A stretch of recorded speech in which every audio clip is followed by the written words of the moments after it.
नमस्ते। दिल क्या करे के छठे दिन में आपका हार्दिक स्वागत है।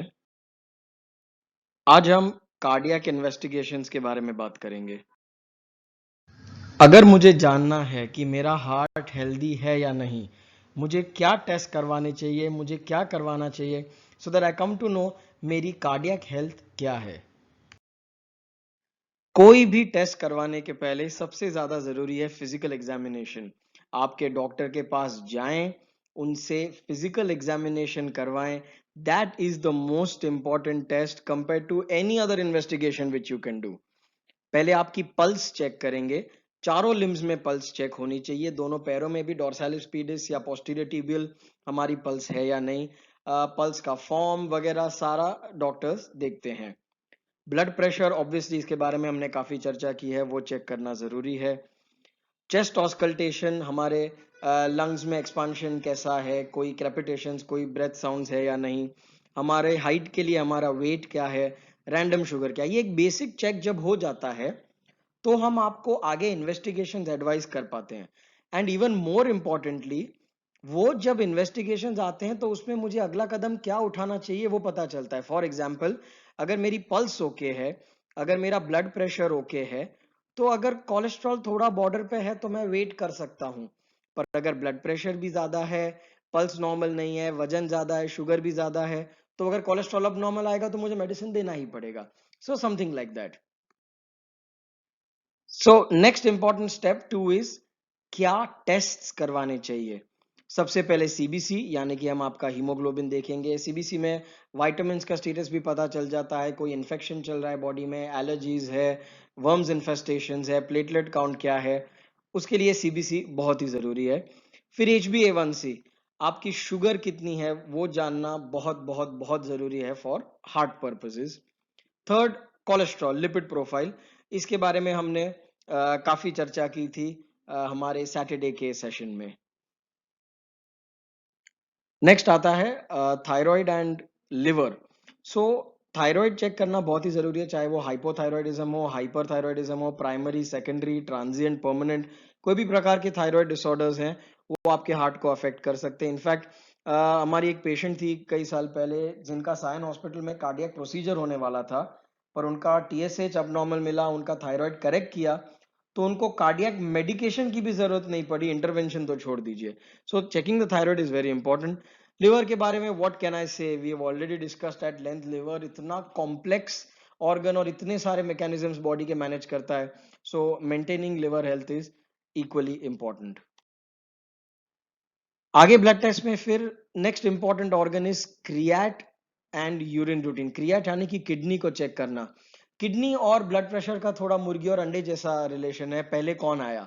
कई बार किडनी के प्रॉब्लम की वजह से ब्लड प्रेशर होता है कुछ पेशेंट्स में, मैक्सिमम पेशेंट्स में अनकंट्रोल ब्लड प्रेशर की वजह से भी किडनी की प्रॉब्लम्स हो सकती है।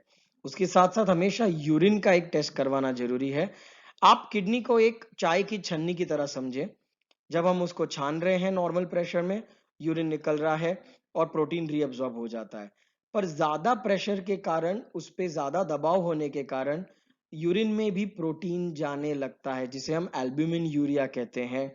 कुछ किडनी के इन्फेक्शंस के कारण कास्ट शेड होते हैं।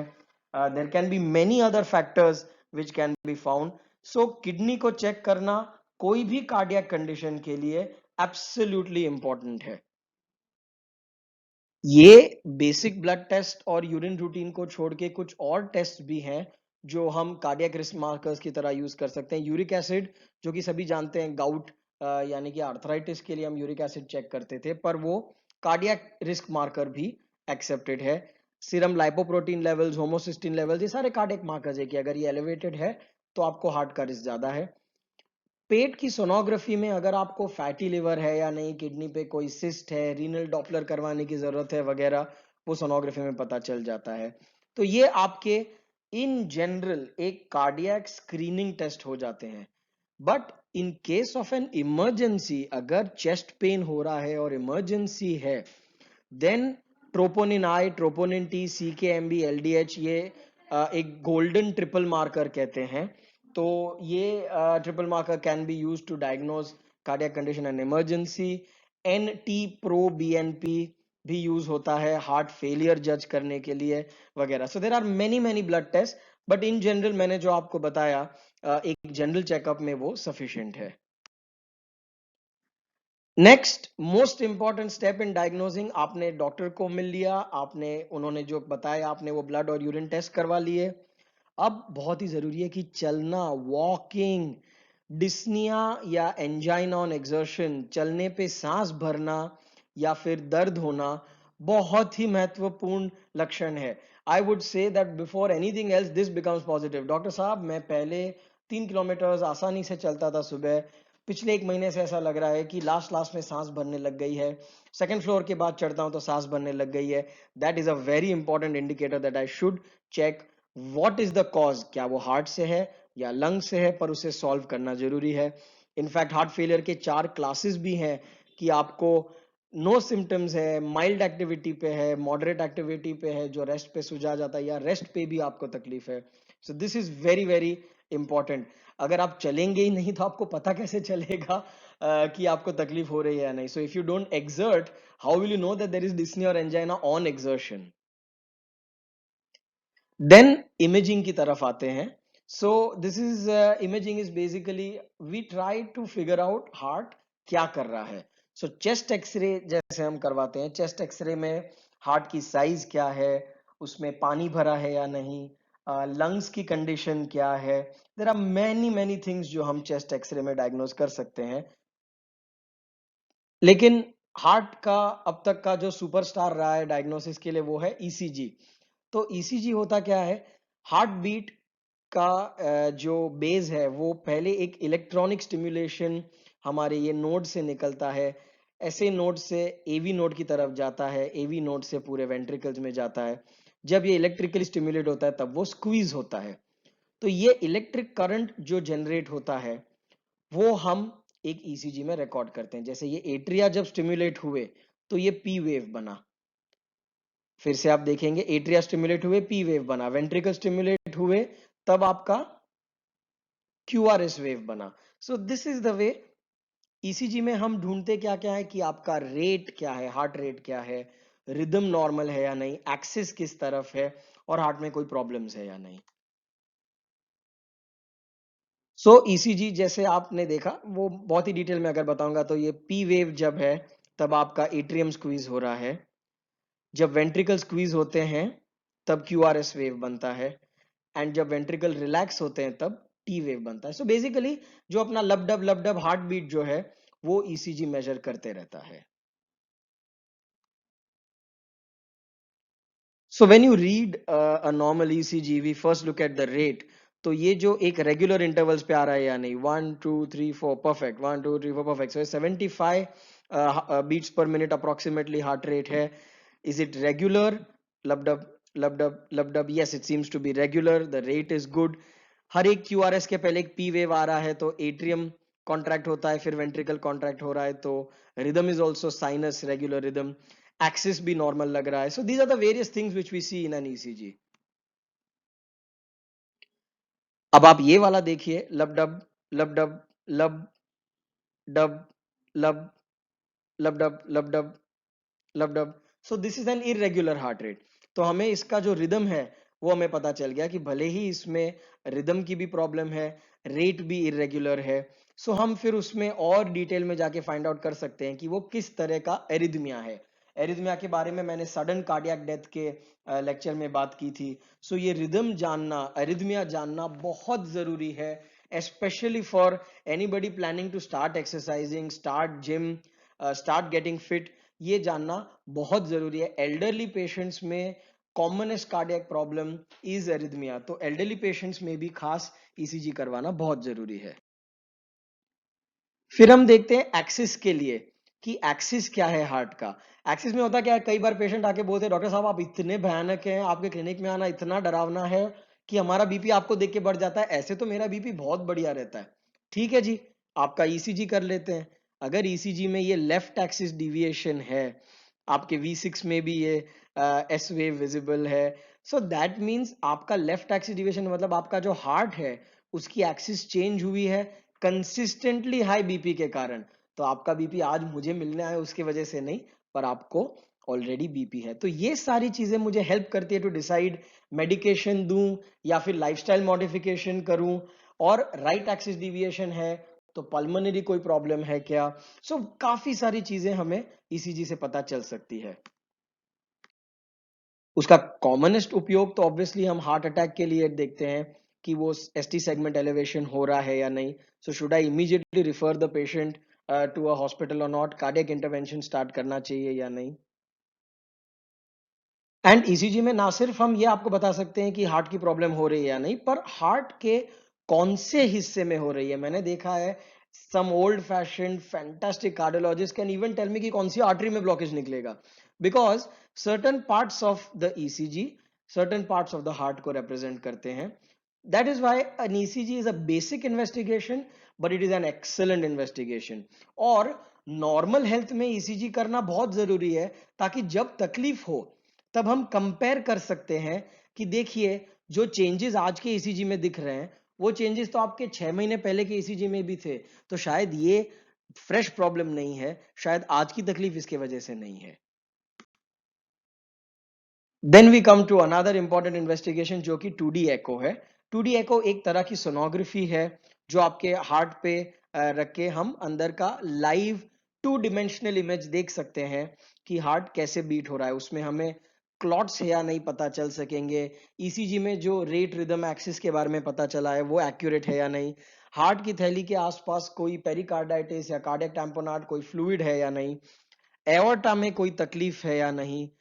पंपिंग और रिलैक्सिंग एक्शन जो हार्ट का है उसका इजेक्शन फ्रैक्शन क्या है वो पता चल जाएगा। वाल्व्स आपके सही तरह से एओर्टिक, माइट्रल, ट्राइकास्पिड, पल्मोनरी आपके वाल्व्स बराबर चल रहे हैं या नहीं।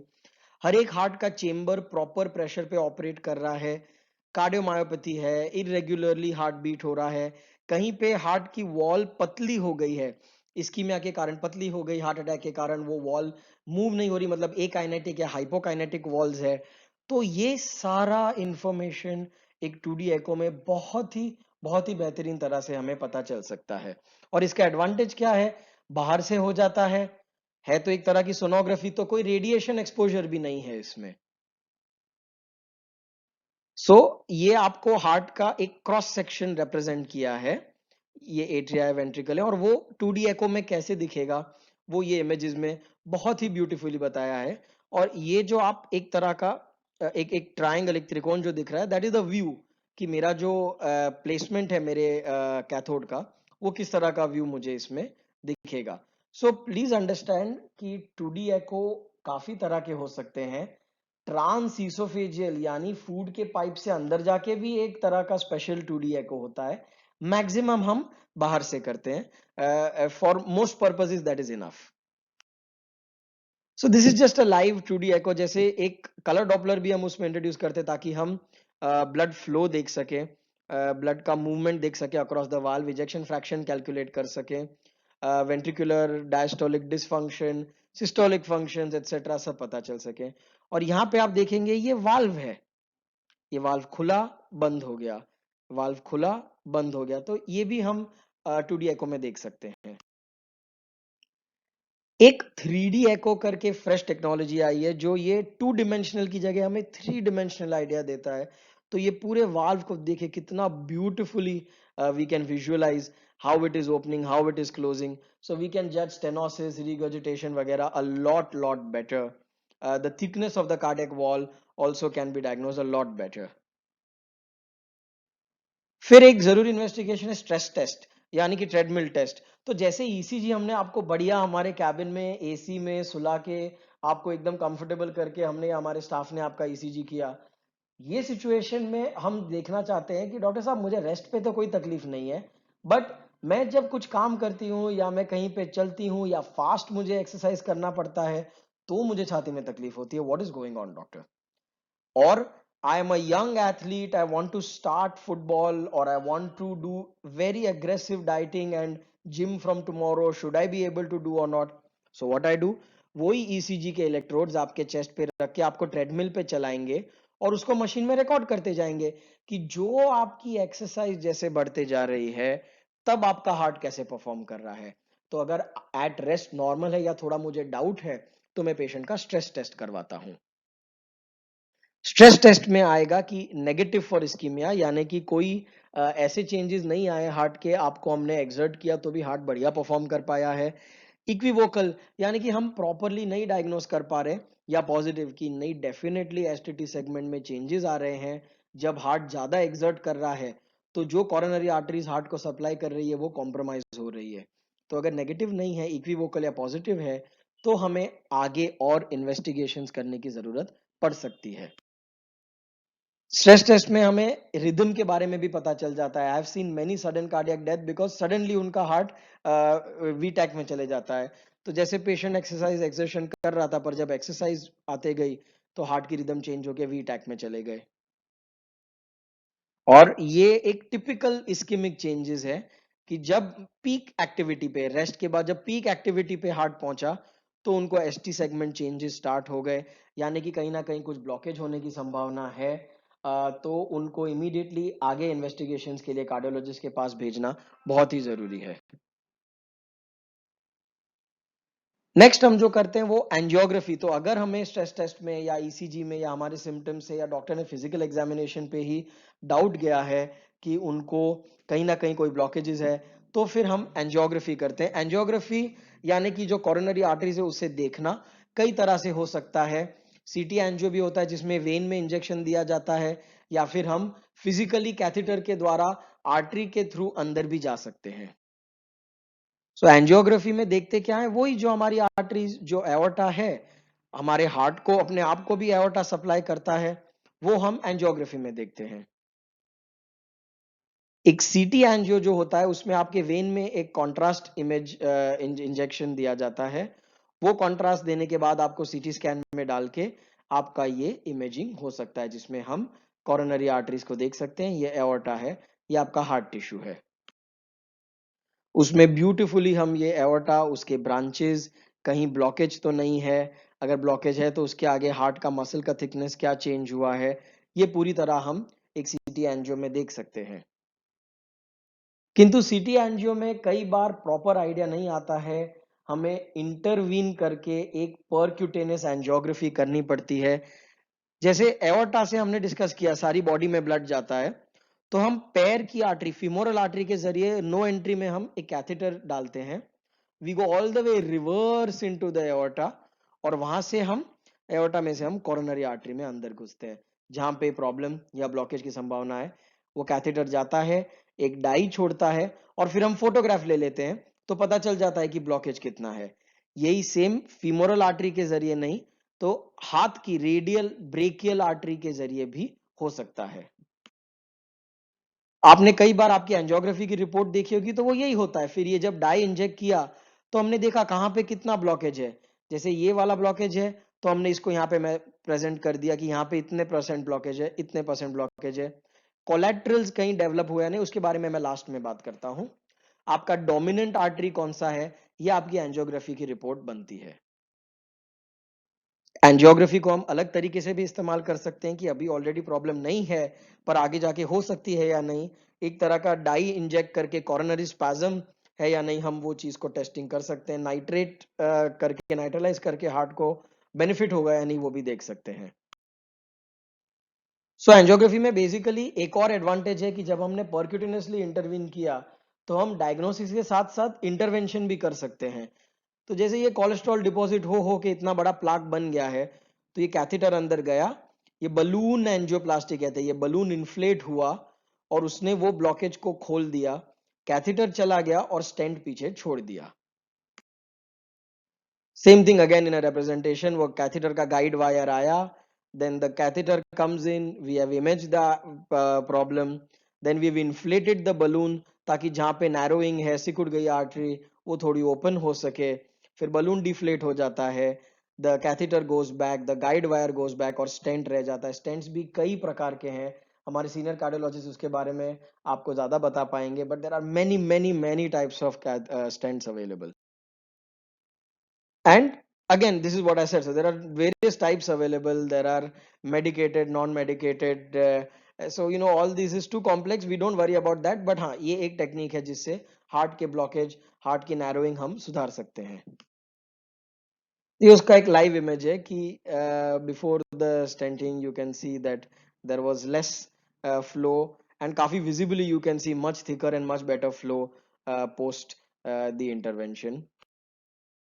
Same thing again, pre-angio, you can see where the flow was there. Look at the thickness of this artery and look at the thickness of this artery post-intervention. तो इसका मतलब ये है कि जब भी कहीं पे भी ब्लॉकेज है या नैरोइंग है तो हमें क्या बाईपास करवाना जरूरी है या हमें स्टेंट करवाना जरूरी है क्या? स्टेंट पहले ट्राई करेंगे. स्टेंट अगर आर्टरी नहीं हो पाती है, एंगल पे है, तो हम बाईपास करेंगे. किंतु उसके पहले एंजियोग्राफी में एक और चीज देखते हैं जिसे हम कोलैटरल्स कहते हैं.